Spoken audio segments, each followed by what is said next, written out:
अपने शहर की लेटेस्ट खबरों के लिए चैनल को सब्सक्राइब करें और बेल आइकन को दबाएं।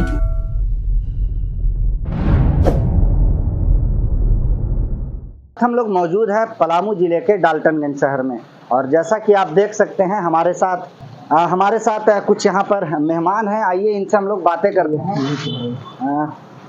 सबसे पहले आप हमारे दर्शकों को अपना परिचय बताएं। नागमणि रजक नाम हुआ और अभी मैं आज़ाद समाज पार्टी का संगठन सचिव, प्रदेश संगठन सचिव हूँ। जिस तरह से कुछ दिन पहले आप लोग मीडिया में आए थे और बहुत सारी चर्चाएं चल रही थी पांकी विधानसभा को लेकर के कि वर्तमान विधायक का जो बोलने का तरीका है या किसी विशेष एक समुदाय को टारगेट करना, तो इन सब चीज़ों को लेकर आप लोग विरोध प्रदर्शन भी किए थे। तो इस बारे में और क्या राय रखते हैं या आगे आप लोग क्या सोच इस बारे में रखे हैं, आप हमारे दर्शकों को बताएं थोड़ा। देखिए, आप समझिए कि पांकी विधानसभा क्षेत्र में विधायक तो बहुत सारे लोग बने हैं, लेकिन आज तक ऐसे अनर्गल बयान एक विशेष समुदाय के लिए जो उन्होंने बात कहा कि गाय के गोश्त खाने वाले लोग, टोपी दाढ़ी पहनने वाले लोग अगर मंदिर के आसपास भी दिख जाए, एक विधायक होकर और इस तरह का बयानबाजी करना कि गाय के गोश्त खाने वाले लोग अगर मंदिर के आसपास दिख जाए तो उसको मारेंगे पीटेंगे। तो मुझे लगता है कि एक संवैधानिक चेयर पे बैठ के जो जनता आपको जो संविधान के चेयर पे बैठाया है, उस चेयर पे बैठ के आप असंवैधानिक बात कर रहे हैं।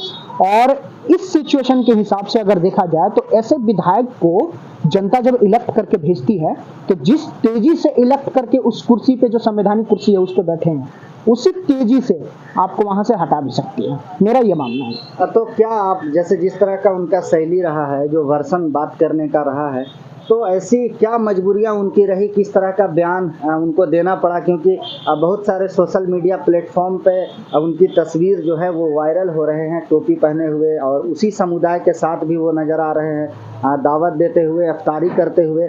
लेकिन ऐसी क्या मजबूरियां उनको एकाएक आ गई कि एक समुदाय को इस तरह से इसे प्रताड़ित करना ही कहा जाए, क्योंकि एक जो विधायक हैं, जो प्रतिनिधि हैं, उनके तरफ से बोला जाना ये कहीं से भी ठीक नहीं है। तो आप लोगों को क्या लगता है कि ऐसी क्या मजबूरियां उनकी रहीं कि इस तरह की बात को उनको सामने लाना पड़ा?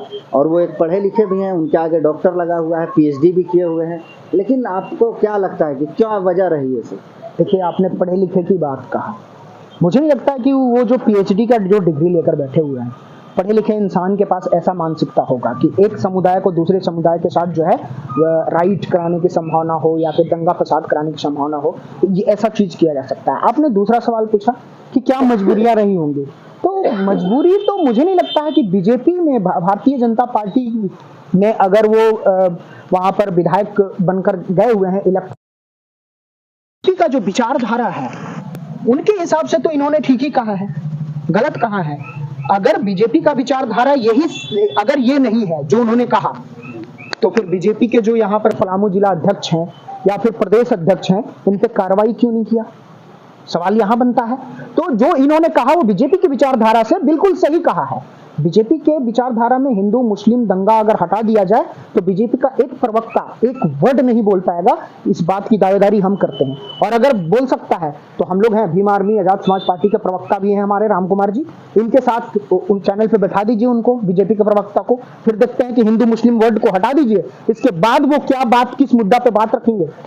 तो आगे आप लोग जो है, जिस तरह का अभी हाल है, तो आगे आप लोग की क्या रणनीति है, क्या करने वाली है भीम आर्मी या आजाद समाज पार्टी की अगर हम बात करें तो?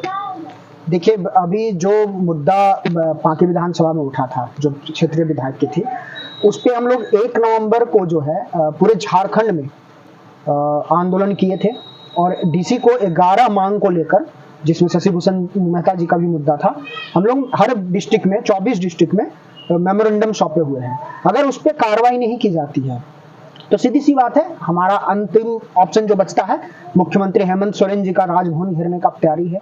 और बाकी अगर क्षेत्रीय मुद्दा की बात करें तो बहुत सारी चीजों पे हम लोग काम करने वाले हैं। विशेष इधर एक प्रोग्राम आप लोग करने वाले हैं 5 तारीख को, ये सूचना मिली थी, तो क्या मकसद है इस प्रोग्राम को करने का? देखिए, मकसद ये है, 5 तारीख नहीं, एक्चुअली 16 नवंबर को है।